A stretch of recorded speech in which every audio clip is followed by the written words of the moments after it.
Hello students, I welcome you all to the part 4 of Unit 2, the end of bipolarity in class 12 political science. Students, so far we have covered the topics like consequences of disintegration, the reasons for which the disintegration of Soviet Union had taken place, then the various requirements that people were seeking for the reform that in their respective republics in the Soviet Union before Cold War, I mean during Cold War, right? So all those things we have covered in the previous classes. I think it's very clear to you. Now we'll move to the next topic of discussion here in today's class, that is meaning of shock therapy and its aims and objectives of shock therapy. I mean aims and objectives of shock therapy. So the consequences also are there in this topic, consequences of shock therapy, but it will not be possible to cover in the same video lecture, so that's why I will be discussing it is in live class, right? Now before going to discuss what shock therapy is and what were the aims and objectives of shock therapy, let us first again get introduced with this map is quite familiar for us, and I have been showing this map to you in previous classes as well. Now again I'd like to show you this map here so that the concept that we are going to learn today will be more clear. Now you can see here the greater Russian Empire, right? So now it is not called empire because it's a Russian Federation. So this map of Russia and along with other countries, okay, so this is the map after Cold War. So you can see here in the light green color near Russia in the western part. So here few countries in the European side, Estonia, Latvia and Lithuania, we have three countries. Okay, after that we have Belarus, Ukraine, then Moldova. Okay, sorry, Moldova. Then these are the European countries. Then coming to this side we have Georgia, Armenia, then Azerbaijan. So these three countries you can see here. Let me show you with the help of, yeah. So these are the Georgia, Armenia and Azerbaijan, these few countries, okay, which comes under West Asia. Then coming to this side, wait, yeah. So these are this is Kazakhstan, so quite large country in geography. Next to this we have here Kyrgyzstan, this one. Then we have Tajikistan, then we have Turkmenistan, Uzbekistan. Okay, so all these countries you can see here, ending with their name with stan. Okay, so it's quite easier for us to remember, right? So these countries which are ending with stan, okay, so these are the Central Asian countries. So here five Central Asian republics we have. I mean they are now independent nation state. They were republics during the Cold War time. I mean when they were part of Soviet Union, so they were called as republic. I mean they were one of the part of the Soviet Union. Okay, now after disintegration they became independent nation state. So Kazakhstan has become one of the independent nation state.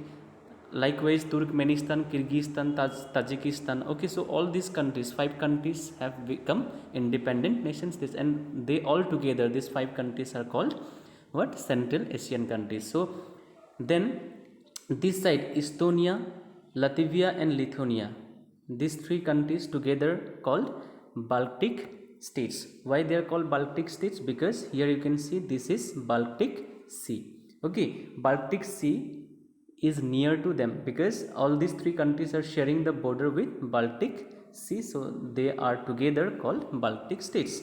Now coming to this side, Belarus, Ukraine, Moldova. Okay, so they are the part of, I mean all together these sorry,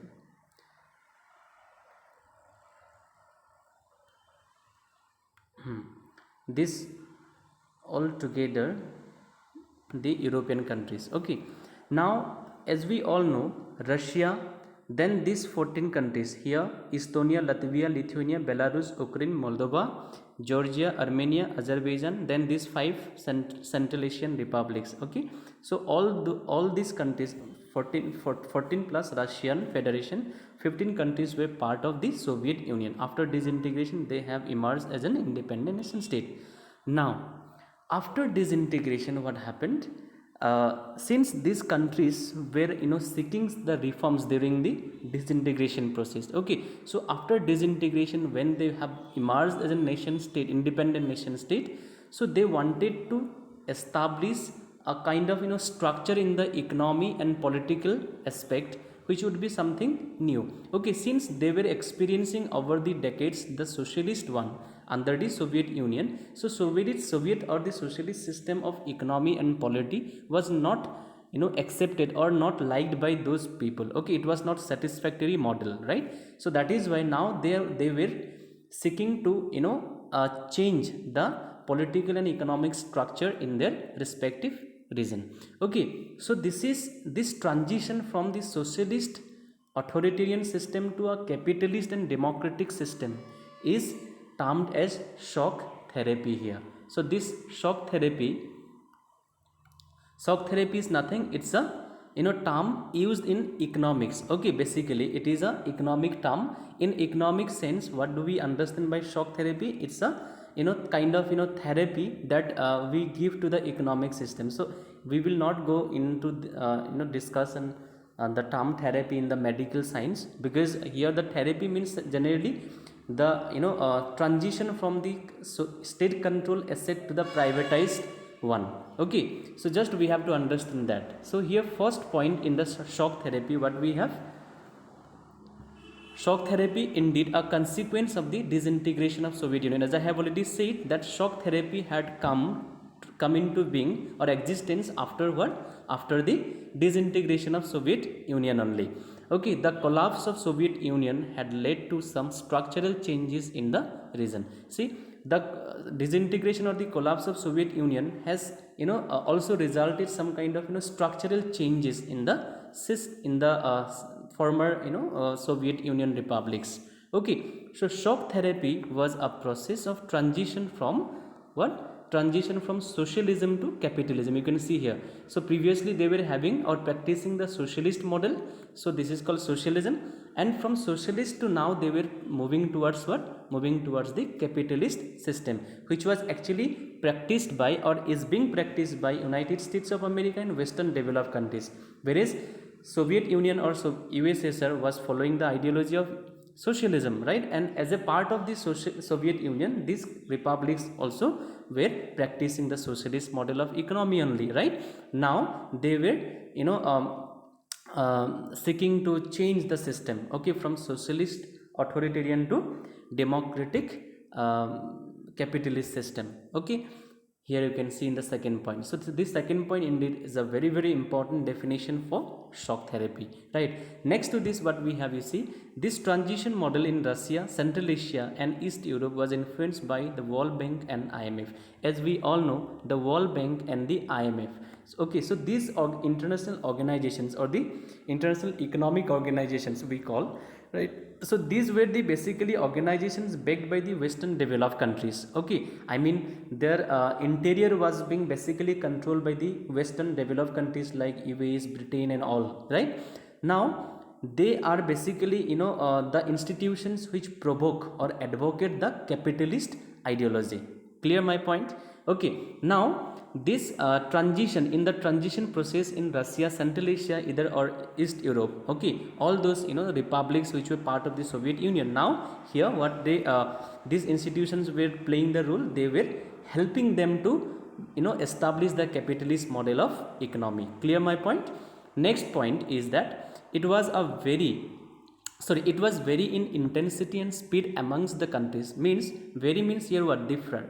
I mean different. Okay, so in every republics the intensity or the this transition was not similar. Okay, somewhere it was going very fast transition, somewhere quite slow. Okay, the intensity was not equal in all the republics of the former Soviet Union. I hope it is clear now. Okay, so we will now see what were the aims and objectives of shock therapy. So what were the basic aims? In the meaning itself, we already have come to learn that it basically intended to what? Transform the authoritarian socialist system to a democratic capitalist system. Okay, to make, first point we will see, to make a total shift to a capitalist economy. So shock therapy wanted, I mean this process wanted to what, wanted to shift, total shift. It is not like single part also will be left out here. The socialist model completely will be rooted out from the republics, okay, those independent nation state now, okay, and completely it was being it was intended to replace by the capitalist model of economy, right?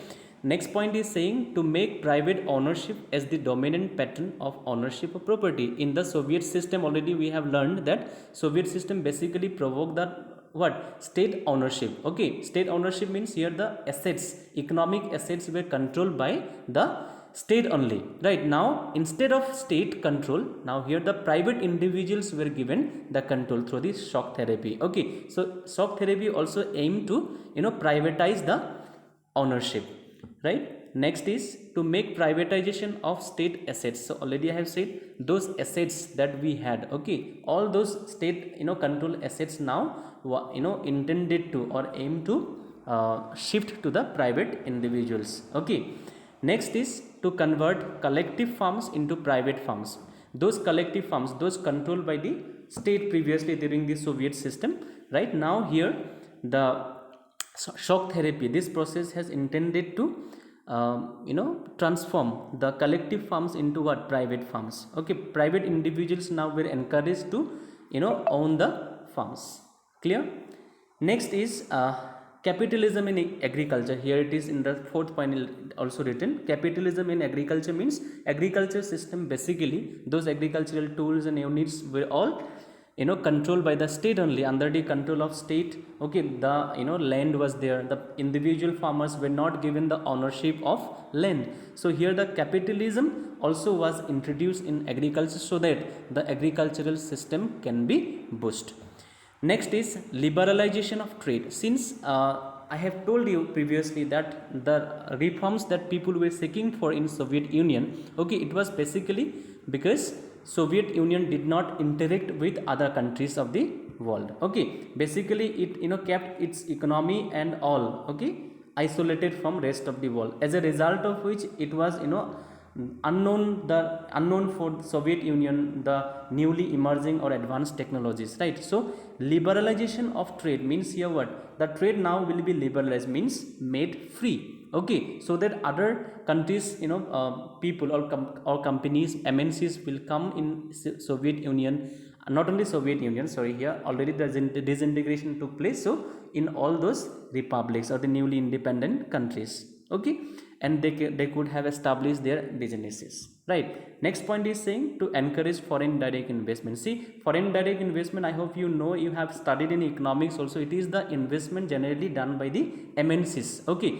Foreign MNCs means what, the multinational companies or corporations, okay. So these companies will generally invest the money in other countries so that the earning could be more, okay. So here the MNCs generally invest the money in other countries, and here these countries, since were isolated from rest of the world, now the foreign developed countries MNCs were allowed to invest the foreign direct investment here in those republics or the newly independent nation states, okay. So these all objectives that we have, or the aims or objectives that we have discussed thoroughly, these all are the capitalist features, okay. Ultimately or altogether, these aims and objectives were intended to basically transform those republics into completely a capitalist system.